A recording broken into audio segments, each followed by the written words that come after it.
Part of the backlash woke media often incites or their own fault for failing to heed certain lessons social science has provided.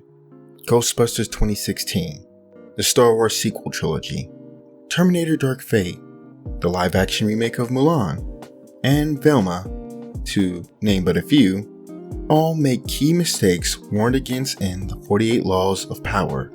Each of these are using pre-existing IP, which runs afoul of the 41st Law of Power: avoid stepping into a great man's shoes. Or, in other words, don't follow a great act. Anything which succeeds another, which is already great or famous, must accomplish double their achievements to shine. Power depends on the ability to fill a void, and if a work isn't filling a void, then it's going to end up in the previous installment's shadow. The way to avoid this is often to be different, to go in the opposite direction when creating one's legacy. If you don't want a character like Rey to be compared to Luke, don't rip off his character journey, and then end the trilogy set to do the exact same thing he was going to do. It's a recipe for a disaster. Now, having said that, going too far in indifference can carry dangers as well. See Velma for a great example of this. It's gone so wildly off course that it violates the 45th Law of Power.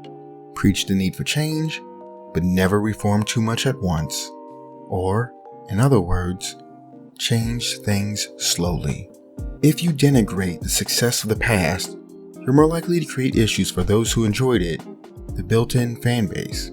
When making changes, you want to show affection and reverence for the past, while quietly and slowly inserting the changes you want.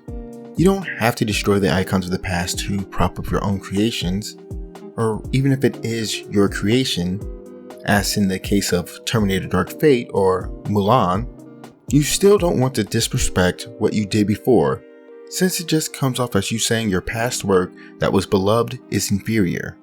You're saying that the fanbase was wrong for enjoying it. It's why it's better to build on what you had than to tear it down and try to replace it. Good example?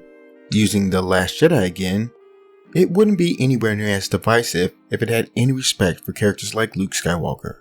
One need only see The Mandalorian for proof of this.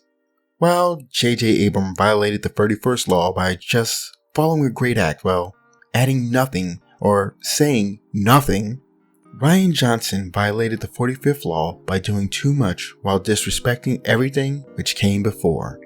Now, I know some people might object to this observation by saying that those pushbacks were brought by sexist and racist people, and thus they were never going to be pleased. To prove this isn't a matter of race or gender, one need only look at the attempts to do the same things in narratives where race nor gender of the protagonist is changed. In DMC, Devil May Cry, it tries to reboot the entire story and tone of the series. The protagonist is still named Dante, but taken in an entirely different direction. However, one of the biggest issues the creators behind this series had was the complete disrespect they showed to the original series.